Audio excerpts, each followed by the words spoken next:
I'm just running throughout this whole vlog.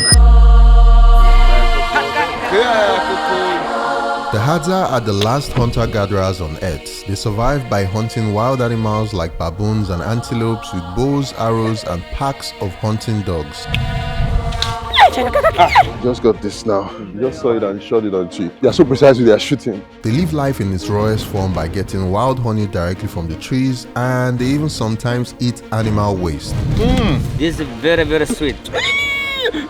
Big as python. The hunter can become the hunted at any single time. They gather wild fruits and live in simple huts made of tree branches and grass, much like our ancestors did hundreds of years ago.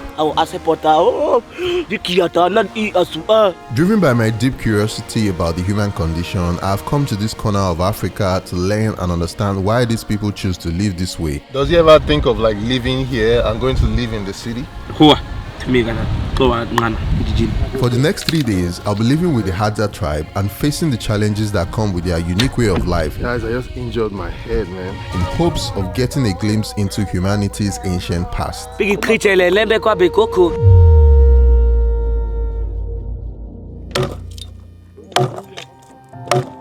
The Hadza live hidden in the heart of Tanzania near the shores of Lake Eyasi, which is an area where Homo habilis, one of the earliest humans, lived 1.9 million years ago. The Hadza are considered one of the last hunter-gatherer tribes in Africa, and there are less than 1,300 tribe members left on Earth. They speak a unique language known as Hadzane, which is made up of clicking sounds.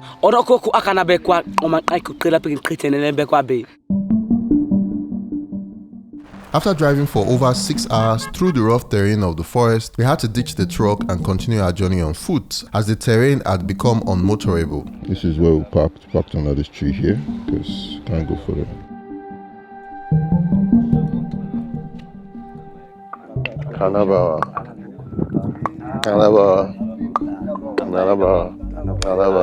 Our arrival is met with curiosity and warmth as a group of Hadza men gather around us, acknowledging our presence.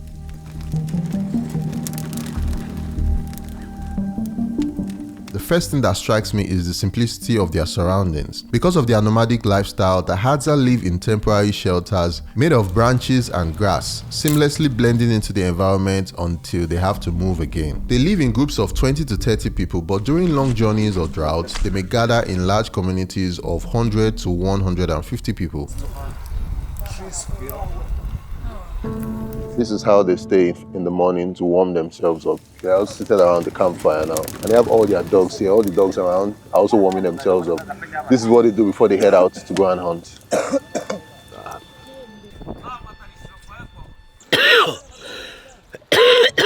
Why do you guys smoke the tobacco? Let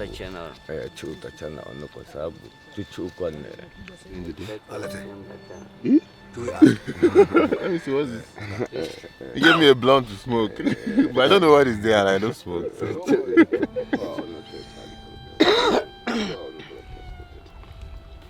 I'm trying it out of respect. I don't smoke. These are part of the things you need to do to be part of the community.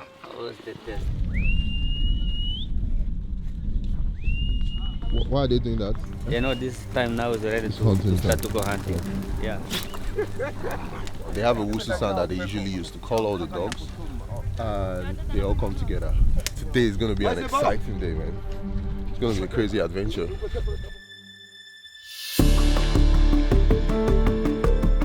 Guys, we just got to the camp and we've not even spent up to 5 minutes and they already took the dogs out and they're already hunting.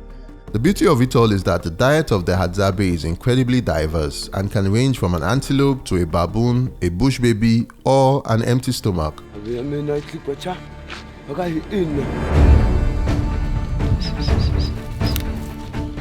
With these guys, you have to be on your feet because they move really fast. So literally this is what these guys do every day. They just wake up in the morning and then they go hunting. The way you wake up and you go to the grocery store, yeah, it's different because if they don't do this, they're not going to get any food to eat throughout the day. Seems they've gotten something.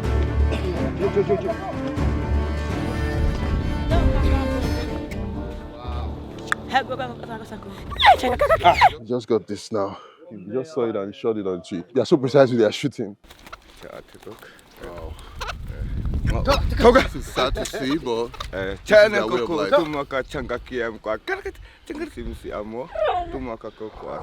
Here now Yeah. we start to go far away, Okay. just up to the mountain. Okay. We're going looking for the baboons. For baboons and monkeys. Oh, nice. Yeah. Okay. When you're working with these guys, you always have to be ready at any instant because anything can happen.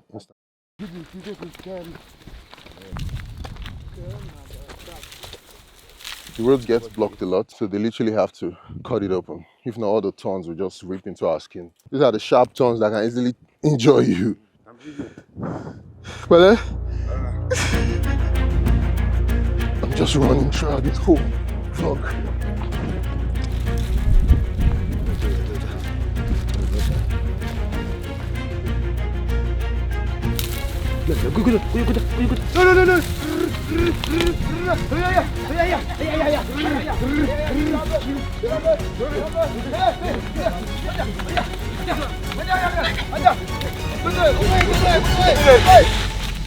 No!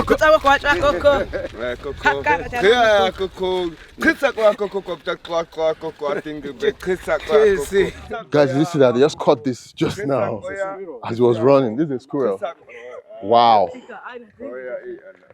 So what they do with each animal they catch, once they catch it, then they put it on their waist. If they are not fast enough, the dogs are going to take it and eat everything. That's why they have to chase them away after they cut it.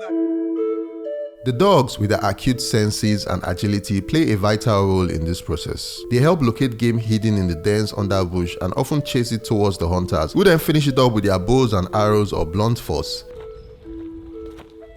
Just within the first 15 minutes, we caught 2 animals. And now we keep on going till we find the baboons. The goal of this video is to find the biggest prize, which is the baboons. Those ones that are so elusive to get. Well, hopefully, we'll get it at the end of this video. Their strong sense of sight and sound, honed over generations, enables them to detect the slightest movement and sounds in the bush, whether it's the rustle of leaves or the distant call of an animal, which they effortlessly mimic to confuse and trap the animals. Hunting season, bro. Hunting season. Guys, my phone just dropped now, and one of the Hadza guys were lucky enough to find it while I was walking. If this was lost, that's the end of it. It's gone. Thank you.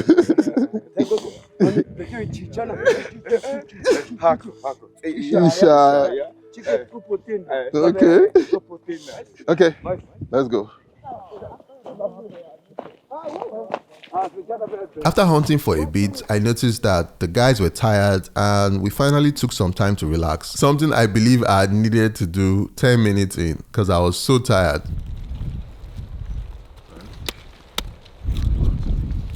About to make fire, and I think they also want to take a smoke break.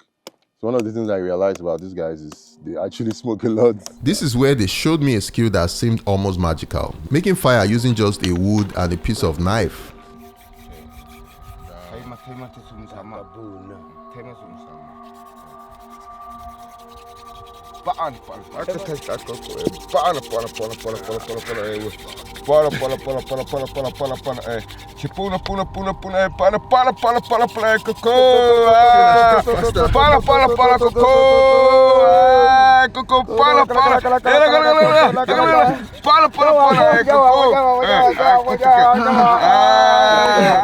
You know? I made fire, guys. I made fire.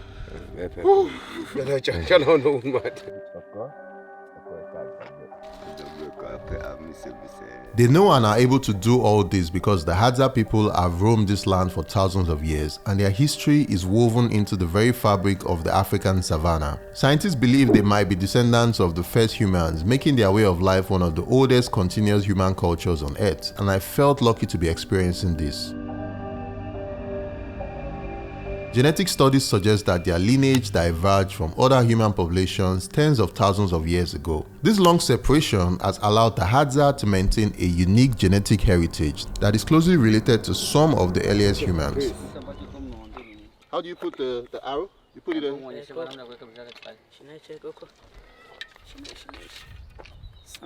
Oh. So you just... Oh, okay, you bend it this way. Yes. Okay. Interesting. Then a pull. You get that? This is the arrow I shot. He didn't kill any baboon though, but as I get better, maybe I'll kill a lion today. Just now that I've learned this new skill. After taking some time to relax and sharpen my skills, we all kept moving with our senses heightened. Currently up now, walking along the mountain edge, trying to find the baboons.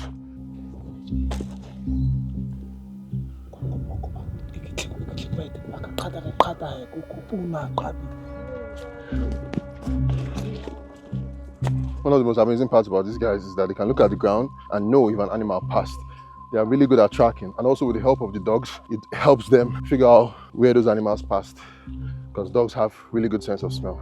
Walking for 2.5 hours now. We've still not found the baboons yet, but hopefully they are close.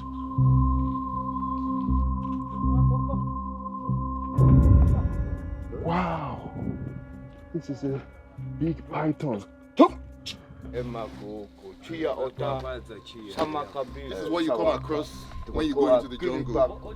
Big ass python. This is heavy, man. How many days? How many days is it? So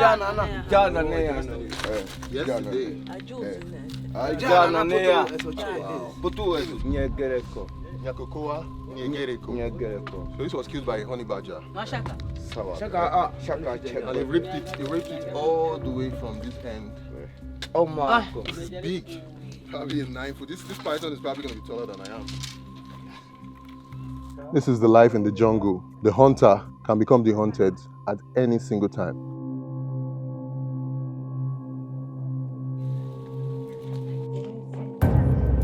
This is a much steeper climb than before. Whew, so tired. Walking for about almost 3 hours now in the jungle. I was facing so much difficulty navigating this terrain as the thorns kept piercing into my skin, and I almost got blinded by a tree trunk while making this video. Guys, I just injured my head, man. One sharp trunk just entered my head. Sorry. So this is your sign to subscribe if you haven't already. For the Hadza, it was a walk in the park as their skin had been toughened by having to do this every day.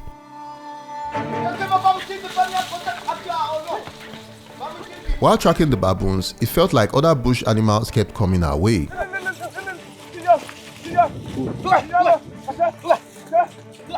just got to this rock here, and some people are on top, the dogs are at the bottom. They're tracking some of these small squirrel type animals called hyraxes. Oh wow. They caught so many. They found a whole family of hyraxes. They are digging under this rock so they can find the rest of the family of the hyraxes.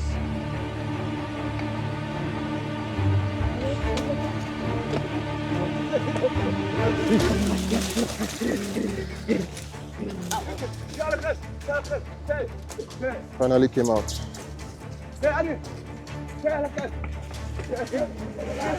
They literally have to wrestle with the dogs.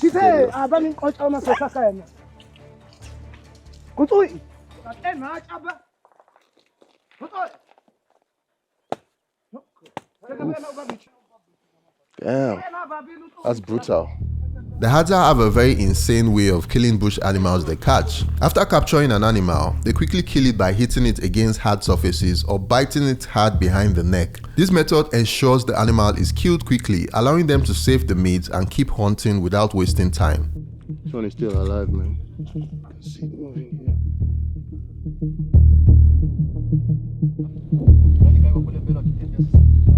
There's blood on this dog's nose. Due to injuries. This one also has a lot of blood on his body. These are all the animals you just caught today.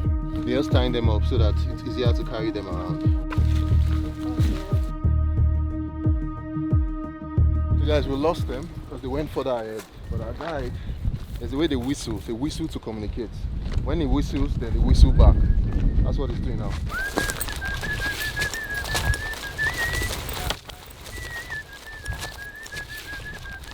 Notice that the audio is really fucked now. While walking through the bushes, my mic that was on my shirt got pulled off by one of these trees. So I'm missing the mic now, and some losses we need to take just to get you guys this content too. Make sure you subscribe if you're watching this. Guys,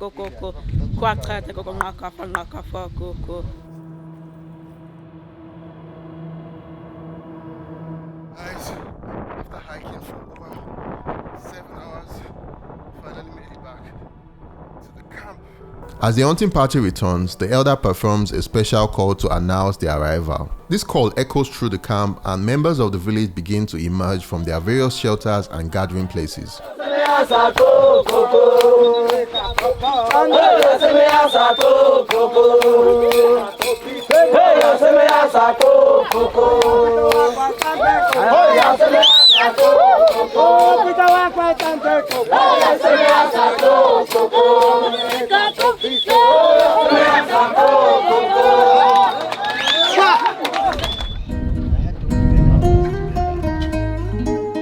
I took a little detour and explored where they lived.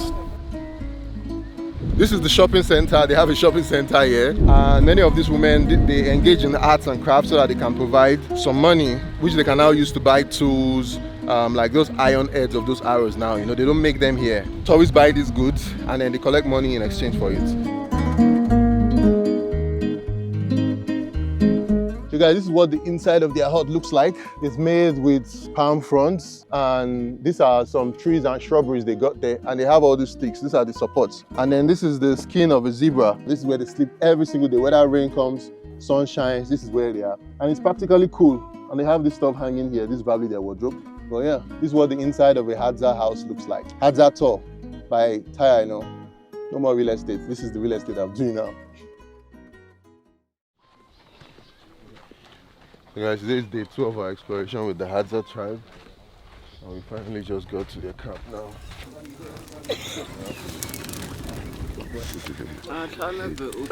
So guys, this is one of the hyraxes we caught yesterday, and they're just warming it by the fire now. While the food was being cooked to feed their bellies, I took the opportunity to also feed my curiosity about their daily lives and what it meant to live a full life this way. What's the biggest animal they've ever caught before? The cow.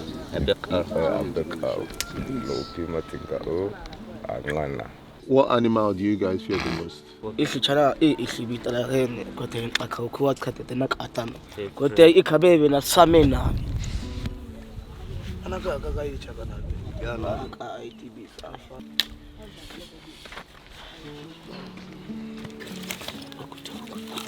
No, I can't be a cocoa, halu, baby, a semi, chana, it and to king to hey. You have a girlfriend? Buy a pair, be a pair. I'm sure.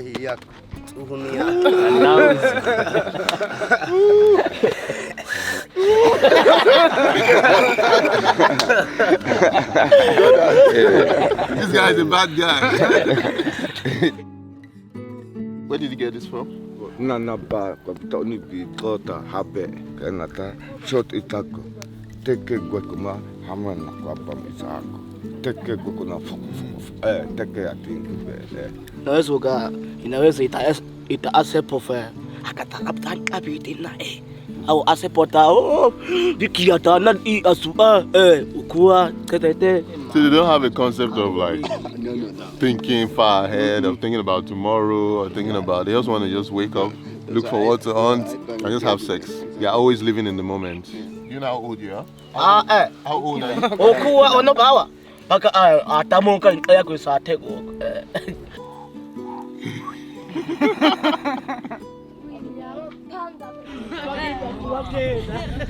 So here we have like a smaller group of them. They're much younger parts of the tribe.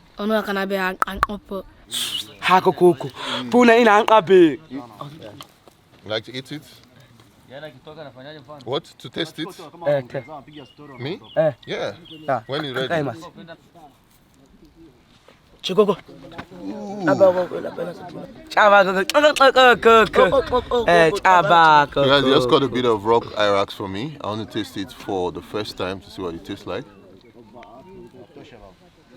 It tastes like beef that is not really well done, but it has a really rubbery taste to it.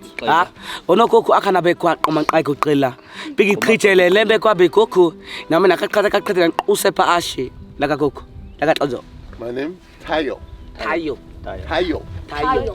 Oh no, I can't be quite on my trilla. Big creature, lemba, and my usepa ashe. You don't lose. The Enasa. It's too fast. Yeah. Go like a big creature. Big creature. And she needed a cuckoo fair. And she not cuckoo fair. Ah! Get up! Cut the deco. Some of the young hunters decided to do some target practice to improve their skills, so I decided to join them.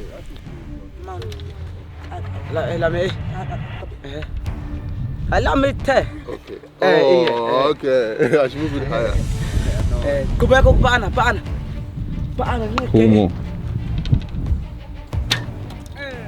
Check out. Oh.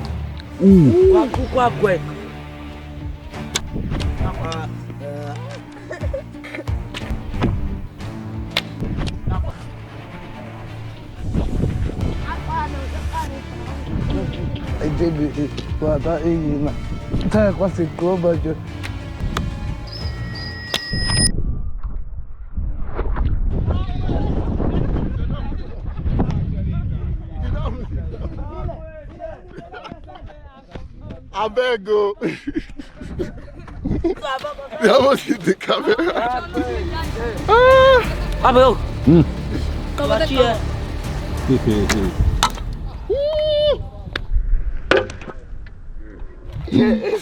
That was a nice one.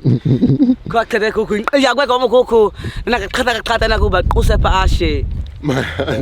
hands are red already. I can't imagine if you're trying to now shoot a moving target. These guys are so skilled, man.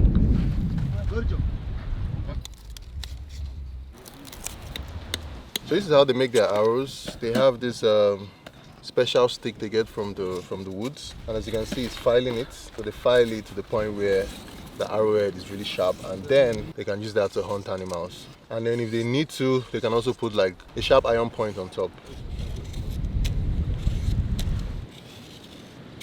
You can see the spikes on this one. This one is very different. It has spikes pointing backwards, and then there's one pointing forward. Apparently, when they shoot this at the baboons, they pull it out. So as they're pulling it out, this other part here injures them. So where did they get this one from? So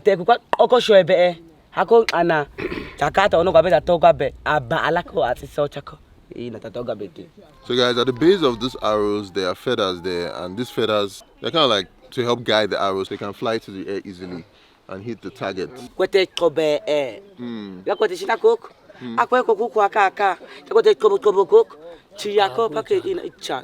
said it can go 150 meters. Yes. That is really far. Just a few feet away is the women and kids section. Hello. Anaba. Is like this again? First of all, what's their role? What do they do? They do have to make some neck bracelets with the beads, and also they do make their necklace like this. But now, so they have to prepare now to go to the bush to find the wild potatoes. So now we will go to the bush. To the bush. Yes. Alia, tumi bako ako yake.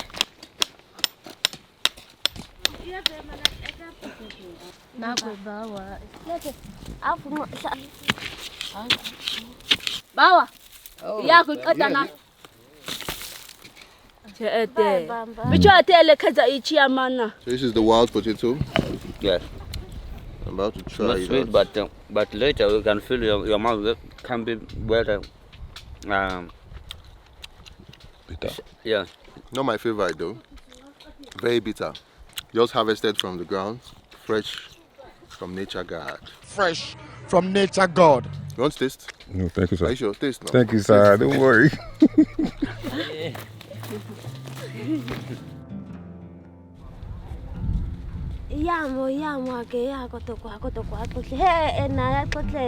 So guys, what she's saying is that a snake just passed here just now. You can see the trail. It went across the road from this side to the other side. I hope we don't run into the snake because this looks big. We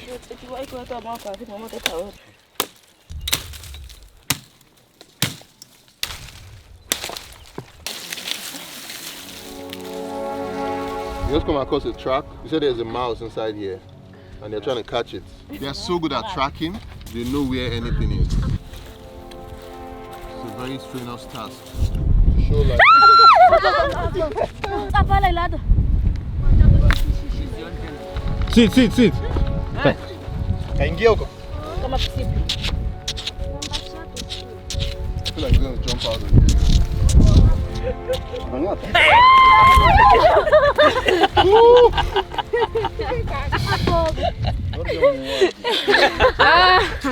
Guys, you see that? She just caught this one now from the tail. Ilili yako ba. This is Ilili Akobao. Ako daba ya oteta seme manako ya obe Hadzabe hag.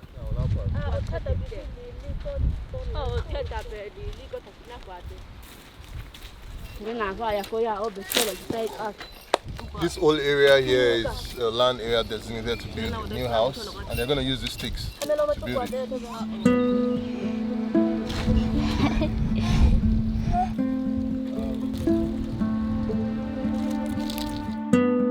As I continued to watch the women at work, the hunting squad for that day returned from the jungle. They went hunting in the morning, and we have to see what they brought back from the hunting. So they got bush babies. These are bush babies, and this is a rock hyrax.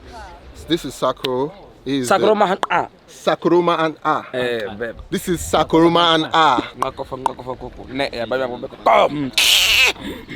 A. He is the chief and the head of this community here. So these are all the baboons he has killed. Shubu. Ah, shubu.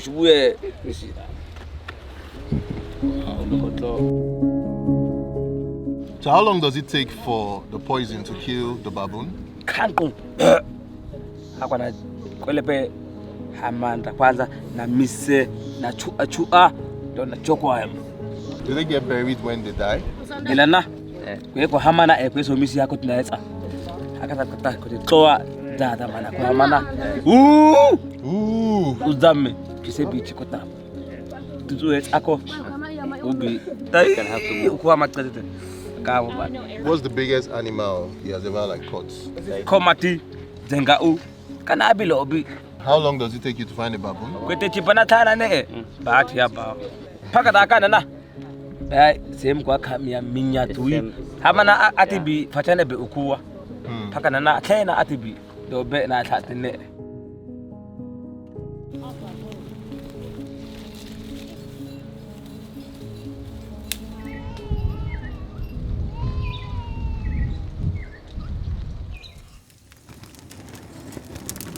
On my last day with the tribe, I arrived with a sense of belonging after the past few days. Currently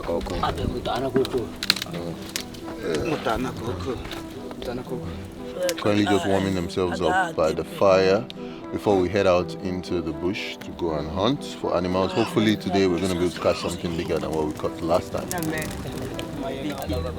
It's intriguing to think about how this was live before technology. Storytelling around the fire being the primary source of entertainment. As a storyteller myself, probably one of my great-great-great-grandfathers were part of the Hadzabe tribe. One of the major goals for today's hunt is to finally catch a baboon and find honey, which is a prized delicacy for the Hadza. It seems we finally found some honey.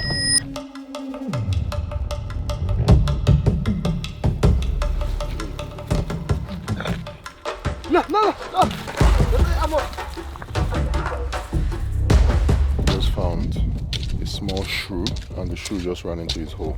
So he's currently trying to dig out the hole where the shrew ran into to see if he can find it again. This is going to be our first catch this morning. This is the acacia tree. It has so many thorns on it, so it's so difficult to go under it. And this is where most of the small animals run under.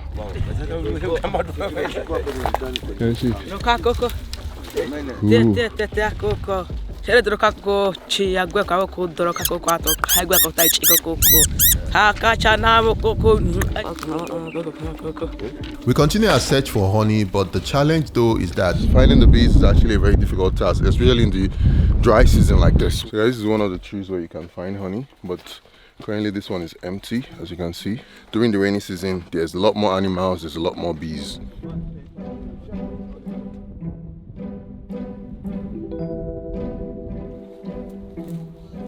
Man, this is a lot of work to be doing every day, man. So much work. And it helps, it just keeps reminding me to appreciate the fact that I can just go to a store and buy honey. This used to be a watering hole where the Hadzabe guys drink water. So they just drink water that comes from the rain, and the water is stored here. But because it's the dry season, the whole of the watering hole is dry. So there's no water actually for them to drink now.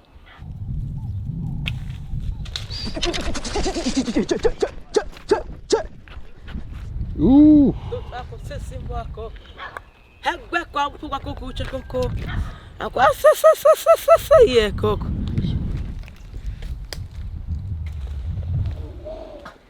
Damn.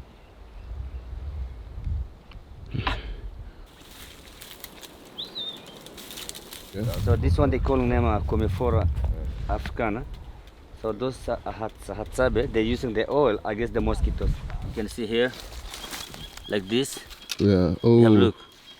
Mm. And they smell good. Man. Yeah. It's Yeah, very man. nice. Have a look in your skin, man. Oh, wow. It's so incredible how they use all the plants around them for their daily needs. It also smells good too. Apparently it can also be used as perfume. So interesting. Nature has everything we need, man. Nature has everything. Another interesting thing is these guys, they don't shower, they don't brush, they don't do any of that. They just live with nature like that. After a long search, we finally struck gold. It seems we finally found some honey in this tree here. We've been searching for it all day. Ouch.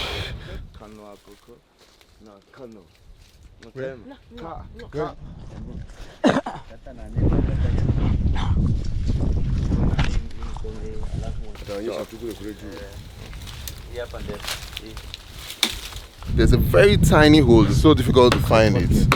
And he has to climb all the way to the top of the tree. And now he has to cut down some of the branches to be able to get access to the bees inside. This is serious work, man. Serious work.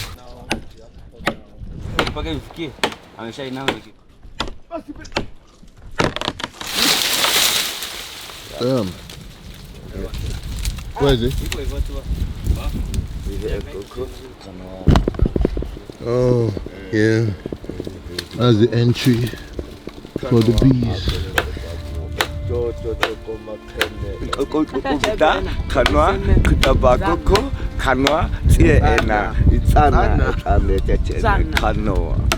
We've checked over 30-40 trees and walked more than 2 hours before finding honey. I'm also excited. I'm about to taste some wild honey. Wow. That's a lot of honey.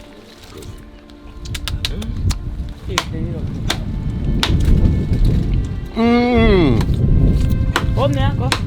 Yeah, this is sweet. Mmm. This is so different from the honey in the market, man. So the honey also serves as money. They exchange it to get arrowheads, which they can use to hunt the baboons. Let me not finish all their honey.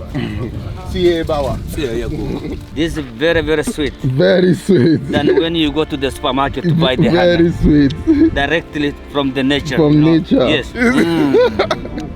It's really that sweet. It's really that sweet, man. We're not even exaggerating. It's super sweet.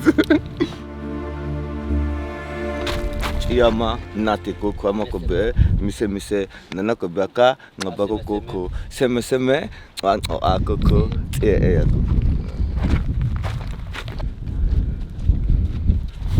Finally got to a baobab tree now. It's one of the biggest trees you can find in the forest. I never knew this before, but cow dung catches fire easily because it's packed with organic stuff and fibers that burn well. Who would have thought that cow dung will make a good flammable substance? But here they are. They literally just lit cow dung on fire. And look at how much fire is bringing out. The fire they create is used for smoking and roasting the animals we caught that day. The Hadza then proceed to share with me their knowledge of a natural antidote for snake bites. I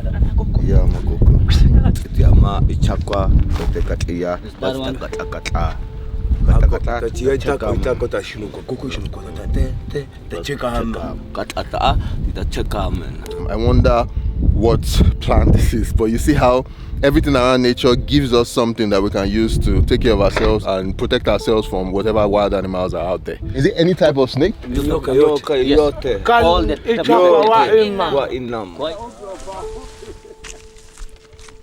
After a long day of hunting and gathering, we returned to the camp and unfortunately we didn't find a baboon. With the Hadza, nothing is promised and tomorrow will always be another day to try. This is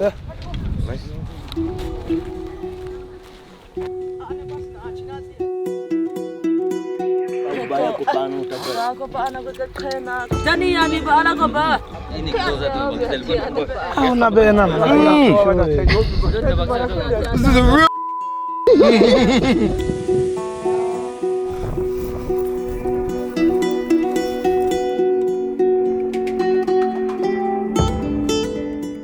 I then got to witness the Hadza eat raw meat freshly caught from the bush earlier today, and some of this meat still had visible signs of animal waste on them.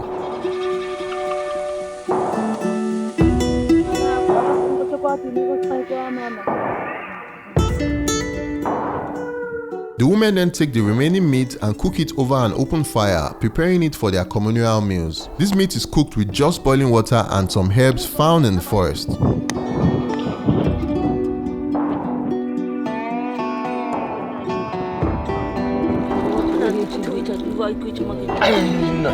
So guys, currently here as you can see, they're just cooking the insides of one of the animals that they caught. These guys also here, they're also drinking the broth. Makubiko. Very sweet.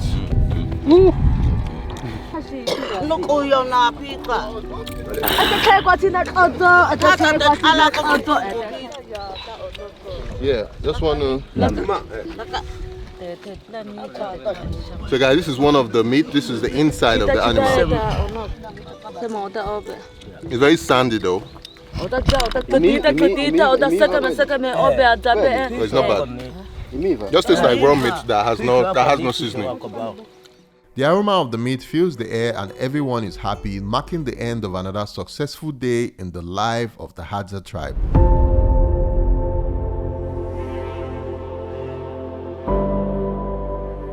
As my 3-day journey with the Hadza tribe comes to an end, I leave with a profound sense of respect and gratitude for a chance to experience this way of life. Living among one of the last true hunter-gathering communities in the world has been an eye-opening experience that has taught me invaluable lessons about human resilience, simplicity, and connection to nature. From their expert hunting skills to their intricate knowledge of plants and natural resources, every aspect of their life is harmoniously entangled with the environment. Does he have a phone? They don't care about phones, no social media, no Instagram. Wow, imagine.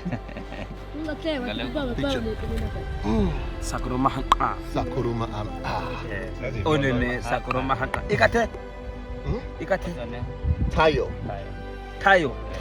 Oh, you got it. Tayo. That's it.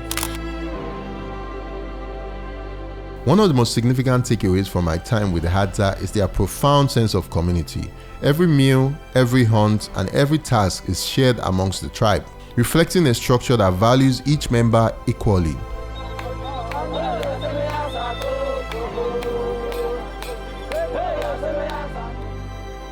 Does he ever think of like living here and going to live in the city?